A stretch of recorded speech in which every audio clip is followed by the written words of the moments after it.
Hello, everybody. I'm a practicing therapist and I work with a lot of individuals with attachment wounds. I work predominantly with avoidant individuals, but I do work with anxious, preoccupied, and secure as well. Today, I wanted to go over a concept that I think has a little bit of a misconception. And I think it's because of the different attachment styles. They're just trying to learn about one another. And it's basically what space means to an avoidant and why it is so important.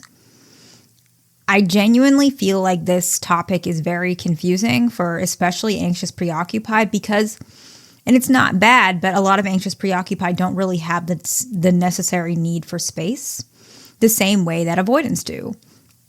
And both fearful avoidant and dismissive avoidants tend to operate better when there is some sort of space, not just when they ask for it, but throughout the relationship. So I'm going to explain that today and also explain why it's important and how you can implement it in your relationship so that you guys can get a little bit closer. So space to an avoidant and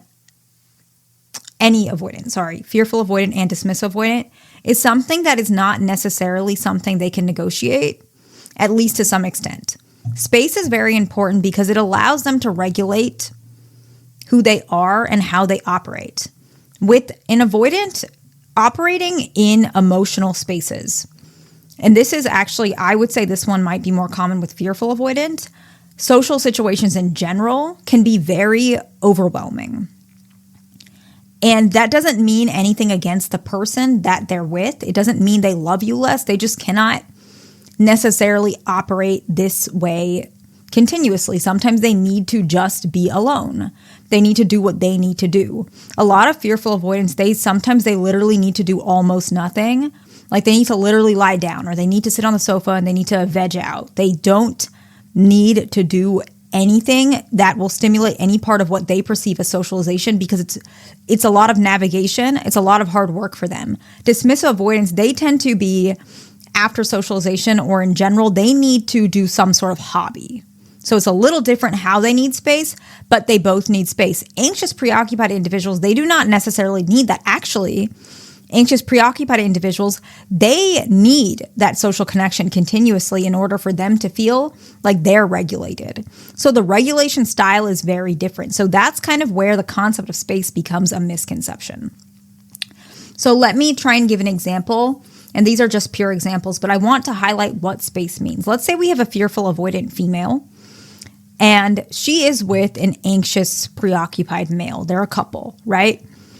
This is not even about them hanging out, but let's say he likes to, and this is more common with anxious preoccupied, they like to socialize more in general. They like to hang out with their friends more. They like to go to family events. They like to really show off their partner, not show off in a bad way. They like to, highlight, showcase their partner. They really like those types of things. And so this anxious preoccupied male, he wants to show his friends, his girlfriend, which is, this fearful avoidant partner. He wants to celebrate this big birthday party, but, she wants a more low-key thing. Maybe she doesn't even want to go to his birthday party, and that's very offensive to him. And so they get a fight over it. And I'm not saying that she shouldn't go. She should. But what I'm saying is what's actually happening is their difference of not necessarily social battery, because it's not that she doesn't like to socialize. It's just socialization for her doesn't give her the same thing it gives him. When he is socializing and showcasing his partner, he's getting that reassurance that he needs, that I'm lovable, I'm in a relationship, I, finally made it, I'm able to be loved. That's what he gets out of it, which is wonderful. And it's a great feeling. But what does she get out of it? She's feeling like, okay, I have to change my schedule. I have to move this around. I have to compromise this. This day I really wanted to repot my plants. I really just wanted to, after that, and then I wanted to clean and watch TV and eat nachos. That was what she wanted to do. But she has to move. In her mind, she's saying, okay, I have to go to this birthday party. I want to show my partner I care. I wish that we could do a birthday party where it's like I could celebrate his birthday, a small birthday, and then he could do his party, but he wants me to go to this party. So I'm going to move things around. I'm probably going to come home late. I have work tomorrow. That's really annoying, but I guess I'm going to have to do that. In her mind, it doesn't sound very fun when you think about it from her mind. He's thinking, this is so exciting. I get to, bring my girlfriend to my birthday. This is an exciting moment. And so she She might cancel last minute, which is not good, by the way, but she's doing it because she's like, oh my God, I really need this Thursday to myself. I can't handle this. Friday's going to be even worse. I have a huge project I have to do. She's thinking about it like that. What does she really get out of it? She doesn't get much. The only thing that she gets out of it is she gets to make her partner happy. And in her mind, she's thinking, I could make my partner happy if we just had a low-key birthday or I gave him a gift. She doesn't realize how happy, how important that her being there is to him. And so what does that have to do with space? Well, the actual reason why she doesn't want to go to the birthday is because she needs that space to herself. It's nothing to do with him, right? And so let's look at it from his perspective. He's thinking, okay, she doesn't love me enough. All the other guys are bringing their girlfriend. She didn't come to my birthday. Obviously, this is embarrassing. How do I explain that she doesn't want to be here? Why is my relationship so different? All the other girls are all over their boyfriend. Mine wants to, be with her plants. I feel less loved. I feel embarrassed. I feel hurt. This relationship is difficult. It's challenging because I have to move around her feelings, which I don't understand. And I don't think they make sense because they don't feel normal to me. And then in her mind, maybe she knows that she's not normal. And I don't really like that word, but we're just using it for this moment here. She feels like she doesn't fit in maybe with his friends or whatever. And she knows that she needs more time, but she can't.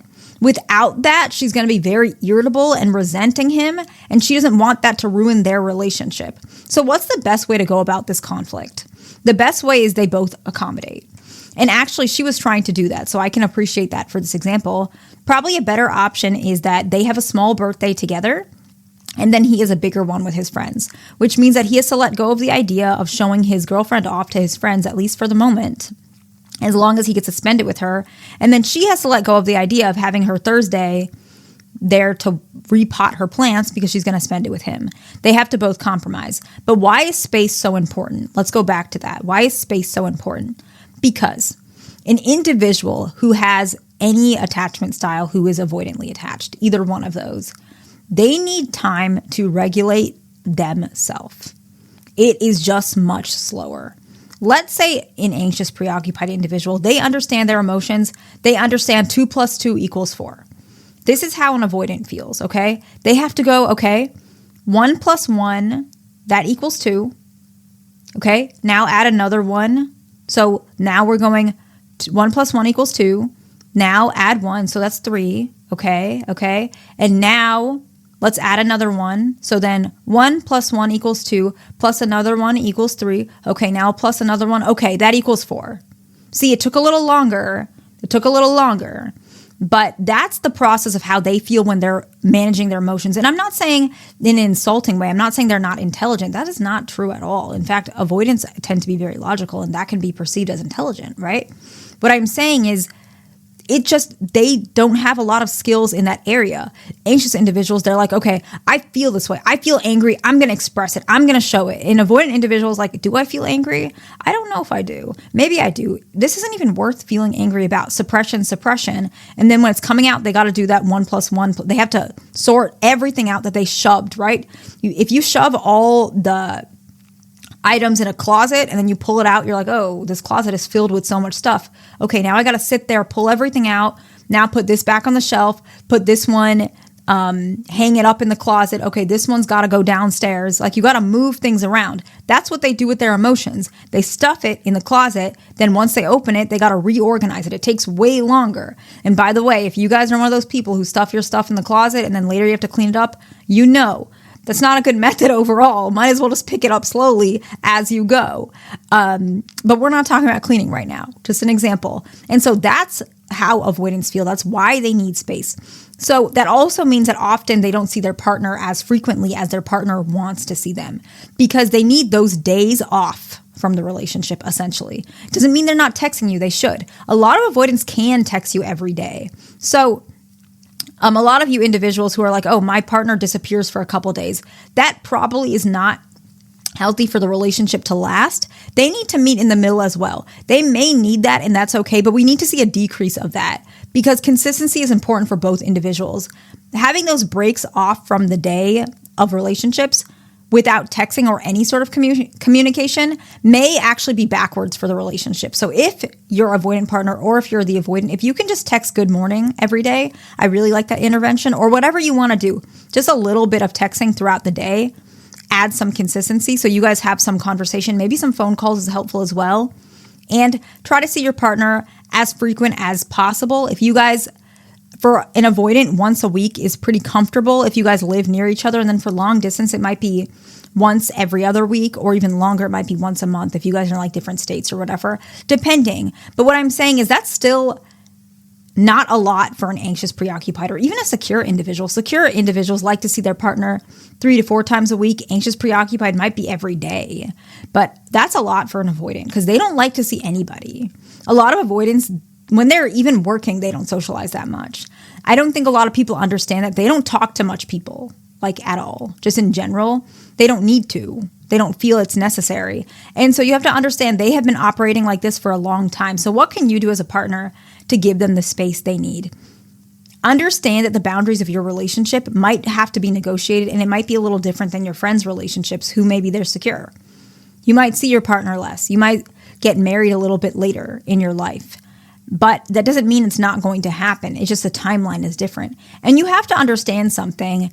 You don't have to understand, but it's very important to recognize an avoidant individual, if they really do choose their partner and they commit to you and they are changing, it's very unlikely that they're going to leave you.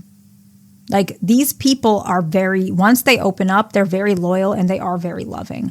I'm not saying for you to stay in a relationship that doesn't make you happy, but I am saying maybe sacrificing a little bit of space for the early times of your relationship, the first couple of years, might be the investment that you guys need to make it work. Again, I'm not telling you to stay with an avoidant. I'm just telling you it's something to really consider. They're not doing it because they don't care about you. They're not doing it to hurt your feelings. If you need more, then maybe you do need a different partner. If you cannot handle the way an avoidant is and you cannot wait for them to adjust, maybe it is important for you to get another partner. And I understand and respect that. But if you are willing to make the relationship work, you both have to sacrifice. Your avoidant partner has to change, but so do you. It's very important. I don't mean that in a blunt way, and I apologize if that was offensive. I just wanted to tell you that might be important. I'm kind of in the middle of my workday. I had a cancellation, and this was just something on my mind. So I hope this video made some sense to you. Go ahead and subscribe, like, and I will see you in the next one.